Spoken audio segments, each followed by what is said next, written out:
Bom dia, boa tarde, boa noite. Vamos iniciar aqui a aula de número 9, de Ciência do Solo 2, Microbiologia do Solo, do curso superior de Tecnologia em Agroecologia do Instituto Federal de Brasília, campus Planaltina. Nessa aula de número 9, vamos tratar do assunto metabolismo microbiano do solo. Nós estamos utilizando como referência o livro da professora Elke Cardoso e Fernando Andreotti, chamado Microbiologia do Solo. Esse assunto ele está presente no capítulo 5 desse livro. No entanto, nós não vamos explorar todo esse capítulo de número 5. Vocês vão perceber que alguns aspectos daquele capítulo 5 nós não vamos explorar aqui nessa aula de número 9, ok? O metabolismo microbiano está relacionado ao quê? O metabolismo microbiano está relacionado ao conjunto de reações químicas, de transformações químicas que acontecem no interior dos organismos vivos, relacionado principalmente à obtenção de energia e transformação da matéria, né? Compostos orgânicos e assim por diante, que existem no interior desses organismos vivos, né? Outro aspecto importante nesse metabolismo microbiano está relacionado principalmente como os organismos vivos, eles obtêm energia, como eles mantêm energia, como eles transferem energia. Como esses micro-organismos, eles obtêm matéria, e quando se fala de matéria, estamos falando de compostos orgânicos, como ele obtém carbono e como eles obtêm sais minerais para o seu crescimento e desenvolvimento. É dito que um outro aspecto importante no estudo do metabolismo microbiano do solo é importante entender que os micro-organismos eles apresentam o que é chamado de plasticidade metabólica. O que significa essa plasticidade metabólica? Significa que você tem uma diversidade de micro-organismos no solo, e essa diversidade de micro-organismos do solo, eles obtêm energia, conservam energia, mantêm energia e transferem energia das mais diferentes formas. Assim como eles podem obter matéria, né, carbono e sais minerais das mais diferentes formas, né? Como assim? Você tem micro-organismos que pode utilizar como fonte de energia o sol, tem outros que utilizam como fonte de energia sais minerais, tem outros que utilizam como fonte de energia compostos orgânicos. Tem organismos vivos que utilizam como fonte de carbono o CO2 da atmosfera. Tem outros que utilizam como fonte de carbono a matéria orgânica do solo, matéria orgânica advinda dos organismos vivos. Então, isso é chamado de plasticidade metabólica dos micro-organismos do solo, e é praticamente sobre isso que nós vamos falar aqui nessa aula de número 9, né? Então, o metabolismo microbiano no solo é o conjunto de todas as reações químicas de um organismo, consistindo nas rotas, caminhos que envolvem a síntese de substâncias e a quebra de compostos orgânicos, as quais controlam os recursos de matéria e energia da célula, né? Então, a energia e os compostos, e a energia e a matéria obtida pelos organismos vivos, elas percorrem um caminho, ela tem um caminho, ela tem uma rota no interior da célula, e é justamente o metabolismo microbiano estuda isso, né? Nesse metabolismo microbiano, então, nós vamos ter processos de quebra de moléculas, né? Quebra de moléculas, que é chamado de catabolismo, assim como nós vamos ter a síntese de moléculas, que é chamado de anabolismo. E é um dos aspectos que está relacionado ao metabolismo microbiano, né? Então, para compreender a função da grande diversidade e plasticidade metabólica dos micro-organismos presentes no sistema solo-planta, é necessário compreender a maneira como eles satisfazem suas demandas por carbono e nutrientes e os mecanismos que apresentam para adquirir, manter e transferir a energia necessária, né? Então, o metabolismo está relacionado basicamente a esse aspecto, né? A maneira como os micro-organismos satisfazem suas demandas de carbono e nutriente, bem como os mecanismos que apresentam para adquirir, manter e transformar a energia necessária para o seu crescimento, para o seu desenvolvimento. Então, é disso que o metabolismo trabalha, né? Basicamente, dois processos sustentam a vida no planeta, a fotossíntese e a decomposição, que são processos geradores e ou consumidores de energia celular, assim como de construção e desconstrução de estruturas orgânicas, né? Então, como nós vimos, os micro-organismos apresentam uma plasticidade metabólica. No entanto, basicamente, dois processos são fundamentais para a maioria dos organismos vivos no planeta Terra. Então, a captura de energia ocorre pelo processo de fotossíntese, né? Então, a principal fonte de energia para os organismos vivos, então, é a energia do Sol. Essa energia do Sol é armazenada em ligações químicas, sobretudo naqueles organismos fotossintetizantes, né? Os principais organismos fotossintetizantes que nós conhecemos são as plantas, no entanto, existe também as algas, existe também as cianobactérias, né? Captura a energia do Sol. Esses organismos vivos obtêm energia, eles armazenam energia. E depois, esses organismos vivos, a energia armazenada por esses organismos vivos é distribuída para outros organismos vivos quando esses organismos vivos consomem esses organismos fotossintetizantes, né? E isso ocorre por meio de quê? Por meio do processo de decomposição, né? Então, substâncias produzidas, né? Substâncias ricas em energia, energia que foram captadas pela energia do Sol, depois são decompostas, né? Então, basicamente, dois processos sustentam a vida no planeta Terra, a fotossíntese e a decomposição, que são processos geradores e consumidores de energia celular, assim como de construção e desconstrução de estruturas orgânicas, né? Então, o processo de decomposição da matéria orgânica é um processo de desconstrução de estruturas orgânicas. Quando essas estruturas orgânicas são desconstruídas, são quebradas, né? Nós vamos ter a geração de energia, né? Geração de energia e geração de novas substâncias, né? Então, basicamente, o processo de fotossíntese é um processo de anabolismo, né? Um processo de síntese de substâncias, e a decomposição é um processo de catabolismo, quebra de substâncias orgânicas, né? A maioria dos processos bioquímicos dos micro-organismos procariotos também ocorre nos micro-organismos eucariotos e nas células dos organismos pluricelulares ou multicelulares, incluindo os seres humanos. Então, um conjunto de transformações metabólicas, reações químicas, transformações químicas, processos que envolvem a captura de energia, o transporte de energia, a transferência de energia, bem como de matéria, essas mesmas transformações que acontecem em procariotos e eucariotos, também ocorrem em outros organismos vivos, né? Os procariotos, exemplos de procariotos, são as bactérias e as arqueias. Os eucariotos, exemplo de eucariotos, são exemplos de micro-organismos eucariotos, né? São os protozoários, são os fungos, né?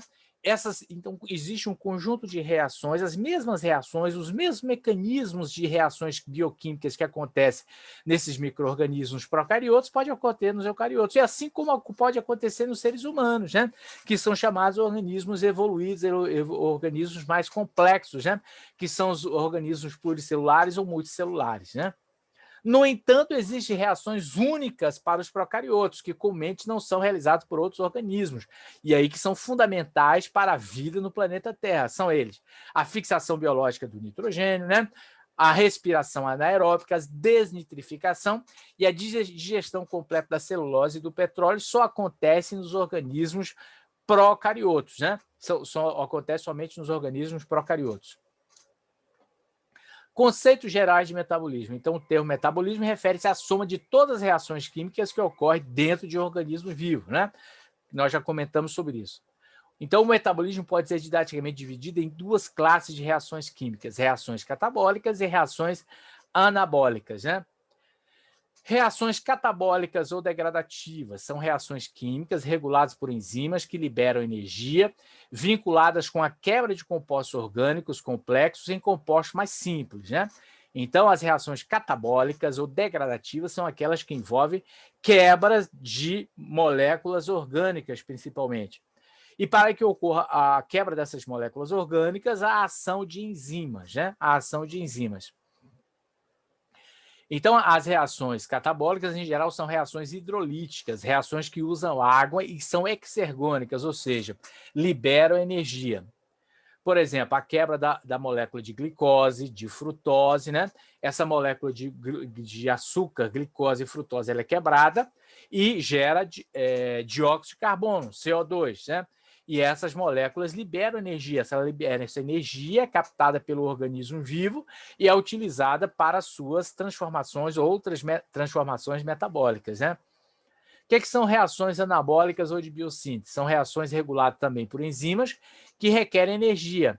Estão vinculadas à construção de moléculas orgânicas complexas a partir de moléculas mais simples, né? Então, por exemplo, o processo de fotossíntese é um processo de anabolismo, no qual você captura o CO2 da atmosfera, que é uma substância simples, captura água e sais minerais pelas raízes das plantas, e a partir da energia captada pela a energia do sol, você consegue formar moléculas orgânicas complexas, como glicose, proteínas, aminoácidos e assim por diante, né? Então, as reações anabólicas podem envolver reações de síntese por desidratação, reações que liberam água, e são endergônicas, elas consomem energia. Exemplo de reações anabólicas: síntese de proteínas a partir de aminoácidos ou a construção de polissacarídeos a partir de açúcares simples, né? Então, são processos anabólicos, né? Então, observando aqui, nós temos o que? No processo de anabolismo, você tem a obtenção de nutrientes, e com isso você provoca a biossíntese, né? Formação de macromoléculas e componentes celulares, né? No catabolismo, as moléculas complexas elas são quebradas, gerando energia, motilidade, que é utilizada para motilidade, para o transporte, e também no processo catabólico você vai ter produtos residuais, né? Produtos residuais.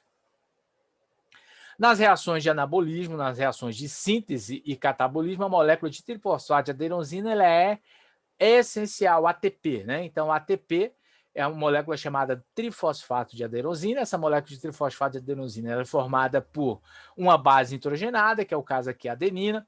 Ela é formada por uma molécula de ribose, que é um açúcar, e por os grupos fosfatos, né? O grupo fosfato. Então, esse trifosfato de adenosina, nos processos muitas vezes no interior dos organismos vivos, no interior dos micro-organismos, principalmente, que é o nosso caso aqui, a energia liberada ela é captada para formar ATP, trifosfato de adenosina. Quando essas moléculas de fosfato elas são quebradas, e aí libera energia, né? Então é uma moeda de troca de energia no interior da célula. Então isso ocorre em todos os organismos vivos, desde os procariotos, bactérias e arqueias, até os seres multicelulares, como é o caso do ser humano. Essa molécula de trifosfato de adenosina ela é fundamental. Então, a molécula de ATP funciona como a unidade armazenadora, geradora de energia para as realizações de trabalho biológico nas células, né?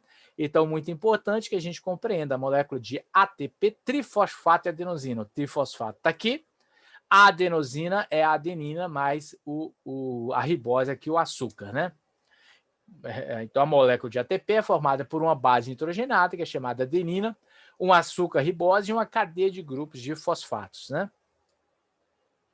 As reações metabólicas de anabolismo e catabolismo envolvem muitas proteínas denominadas enzimas. Então, as enzimas elas são proteínas especiais, né? A sequência de reações químicas são determinadas pela ação de enzimas, né? Às vezes você tem um conjunto de enzimas atuando em reações químicas. E é o conjunto dessas transformações, a ação das enzimas, que vai provocar tanto o anabolismo como o catabolismo, né? As enzimas são moléculas capazes de acelerar as reações químicas, sendo consideradas catalisadores das reações, né? Então, as enzimas são chamadas de catalisadores naturais. O que é um catalisador?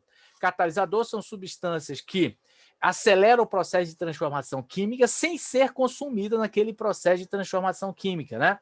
Então, ela diminui a energia de ativação. Então, sem as enzimas, determinadas reações químicas, elas gastariam uma grande quantidade de energia, né? Mas, no caso da utilização das enzimas, você diminui a utilização dessa energia e a enzima ela não é consumida no processo de transformação química, né? Dentro da célula, cada enzima atua em uma substância específica chamada substrato da enzima, né?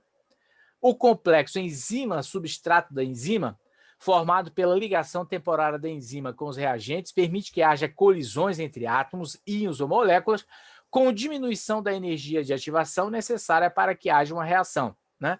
Então, é o papel das enzimas, né? Então, as enzimas, elas diminuem a energia de ativação das reações químicas, né? Então, ela facilita o encontro entre átomos, moléculas e íons, né? Então, esse acelera a velocidade das reações e depois que as reações acontecem, a enzima ela é recomposta, ela não é consumida no processo das transformações químicas, né? Em geral, os nomes das enzimas terminam em -ase. Então, as oxirredutases estão envolvidas nas reações de oxidação e redução. As desidrogenases fazem parte da classe das oxirredutases, sendo enzimas que removem H+, a partir de um substrato, né? Então, desidrogenado, ou seja, tirar hidrogênio. Então, as desidrogenases removem hidrogênio, né? Então, ela é uma oxirredutase. As oxidases são enzimas que adicionam oxigênio, né? Adicionam O2. Então, as oxidases também faz parte do grupo das oxirredutases, né? Então, um chamado grupo de enzimas importantes ali no metabolismo das plantas. Diversidade metabólica microbiana nos solos. Então, o solo é um compartimento em que ocorrem inúmeras reações metabólicas complexas, sendo que os micro-organismos são os principais desencadeadores desses fenômenos, dessas reações. Nesse caso, o conceito básico de organismos heterotróficos e autotróficos é simplificado demais quando se trata de micro-organismo com toda a sua grande plasticidade metabólica, né? Então, lá no ensino médio, nós estudávamos, sobretudo, os micro-organismos, os heterotróficos e autotróficos, né? E eram definidos como sendo, o que é um organismo heterotrófico? O organismo heterotrófico é aquele organismo que consegue, ele produz substâncias, os micro-organismos autotróficos, desculpa, os micro-organismos autotróficos são aqueles que conseguem produzir substâncias complexas a partir de substâncias simples, né? E os organismos heterotróficos são aqueles que não conseguem produzir substâncias complexas a partir de substâncias simples, né? Eles precisam das substâncias complexas já prontas, como glicose, como proteínas, como gorduras e assim por diante, né? Agora, no caso do metabolismo microbiano no solo, esses conceitos, eles são superados, porque você tem micro-organismos que utilizam, né, como nós falamos no início aqui do capítulo, tem diferentes micro-organismos que utilizam fonte de energia, diferentes fontes de energia, que pode ser o sol, pode ser compostos inorgânicos e compostos orgânicos. Nós podemos ter organismos que obtêm o seu carbono a partir do CO2 e outros que obtêm o seu carbono a partir do CO2 da atmosfera. Os micro-organismos obtêm sais minerais também das mais diferentes formas. Então, por isso que há necessidade de uma ressignificação, uma redefinição de alguns conceitos na forma como os micro-organismos obtêm energia e matéria para o seu crescimento, para o seu desenvolvimento, né? Então, quanto à diversidade metabólica, os micro-organismos eles podem ser classificados de acordo com a sua fonte de energia e de acordo com a sua fonte de carbono e demais nutrientes, né? Quanto à diversidade metabólica, os micro-organismos podem ser classificados, então, como uma fonte de energia, como fonte de carbono. Então, quanto à obtenção de energia, os micro-organismos eles podem ser fototróficos e quimiotróficos, né? O que são micro-organismos fototróficos? São aqueles que obtêm energia a partir da energia solar, né? E organismos quimiotróficos são aqueles que obtêm energia a partir de compostos orgânicos, né? A partir de compostos orgânicos. Podemos ter também micro-organismos muito específicos que obtêm energia a partir de compostos inorgânicos também, né? E como fonte de carbono, nós temos aqueles organismos autotróficos e heterotróficos. Autotróficos são aqueles que obtêm carbono a partir do CO2 da atmosfera. E temos organismos heterotróficos, aqueles que obtêm o carbono a partir de substâncias orgânicas já existentes na natureza, né? Compostos orgânicos já existentes na natureza. Os autotróficos eles podem ser chamados de litotróficos e os heterotróficos são chamados de organotróficos, né? Então, uma complicaçãozinha aí para a gente definir esses organismos, né? Então, o que é um organismo fototrófico e quimiotrófico? Repetindo, então, os fototróficos usam a luz como fonte primária de energia, né? Os quimiotróficos dependem das reações de oxidação e redução de compostos inorgânicos e orgânicos para gerar energia, catabolismo. Então, isso é importante, né? Então, os fototróficos obtêm como fonte de energia a luz proveniente do Sol. E os quimiotróficos utilizam como fonte de energia compostos inorgânicos ou compostos orgânicos para gerar energia, né? Sendo mais comum os quimiotróficos utilizar como fonte de energia compostos orgânicos já existentes na natureza, né? Utilizar compostos inorgânicos como fonte de energia é menos comum, e vamos ver isso mais à frente, né? Com fonte de carbono, então, os micro-organismos podem ser classificados de acordo com sua fonte de carbono em autotróficos ou litotróficos, heterotróficos ou organotróficos, né? Autotróficos ou litotróficos utilizam como fontes de carbono inorgânico, como o CO2 da atmosfera, né? Alguns organismos podem utilizar também os carbonatos, né? HCO3. Os heterotróficos ou organotróficos requerem fonte de carbono orgânico, muitas vezes encontradas na matéria orgânica do solo, né? Então, portanto, quanto à diversidade metabólica, os micro-organismos podem ser fototróficos, com uma fonte de energia, fototróficos, quimiotróficos, com fonte de carbono, autotrófico e litotrófico, e heterotrófico ou organotrófico. E aí você pode ter, aí vem a plasticidade metabólica dos micro-organismos. Você pode ter um organismo que tem como fonte de energia, eles são fototróficos, como fonte de carbono, eles podem ser autotróficos. Eles podem utilizar como fonte de energia a energia do Sol e como fonte de carbono compostos orgânicos complexos. Então, eles vão ser heterotróficos ou foto-organotróficos, né? Nós podemos ter organismos vivos que utilizam como fonte de energia compostos orgânicos ou compostos inorgânicos. E como fonte de carbono, eles utilizam o CO2 da atmosfera. Então, eles são quimio-autotrófico ou quimio-litotróficos. Nós podemos ter organismos vivos que utilizam como fonte de energia compostos inorgânicos e compostos orgânicos, e como fonte de carbono, também compostos orgânicos. Então, esses organismos serão chamados de quimio-heterotróficos ou quimio-organotróficos, né? Então, são as diferentes combinações que aí justamente chamado metabolismo, chamado de plasticidade metabólica dos micro-organismos no solo, que é justamente esse quadro aqui, né? Então, para facilitar essa compreensão, o que é um organismo fotoautotrófico ou fotolitotrófico? São aqueles que utilizam como fonte de energia a luz solar, como fonte de carbono o CO2, o HCO3 ou compostos relacionados, né? E utiliza como doador de elétrons, né? Que a gente não citou aqui, mas vamos só falar aqui. Utiliza como doador de elétrons o H2O, o ácido, o sulfeto de hidrogênio, o enxofre e o H. Quem são os organismos fotoautotróficos ou fotolitotróficos, né? Então, plantas superiores, algas, cianobactérias, bactérias verdes do enxofre, né? Temos também os micro-organismos quimio-heterotróficos ou quimio-organotróficos, né? Então, esses organismos utilizam utiliza como fonte de energia compostos orgânicos, né? Utiliza como fonte de energia compostos orgânicos, com fonte de carbono também compostos orgânicos, como doador de elétron também compostos orgânicos, são eles os animais, os fungos, a maioria dos protistas, né? Bactérias e arqueias, né? Agora podemos ter também organismos fotoheterotróficos. O que é um organismo fotoheterotrófico? Utiliza como fonte de energia a luz solar, utiliza como fonte de carbono compostos orgânicos, utiliza como doador de elétrons compostos orgânicos. Quem são eles? Algumas espécies de algas, bactérias púrpuras do enxofre, bactérias Rhodospirillaceae, né? Então, são organismos fotoheterotróficos. Existem também, no ambiente do solo, organismos quimio-autotróficos, que utilizam como substâncias, como fonte de energia, substâncias inorgânicas, sulfeto de hidrogênio, amônia e ferro. Podem utilizar como fonte de carbono CO2, HCO3 ou compostos relacionados. Como doador de elétrons, substâncias inorgânicas, são as bactérias nitrificadoras, como, por exemplo, os tiobacilos, né?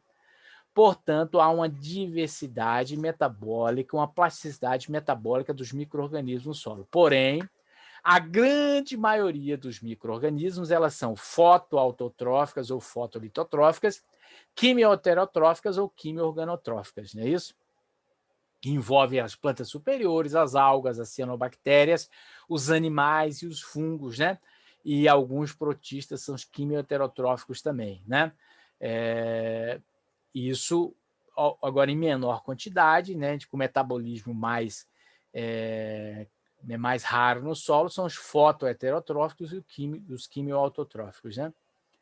Então, a grande maioria dos micro-organismos encontrados no solo é quimioautotrófica e heterotróficas, né?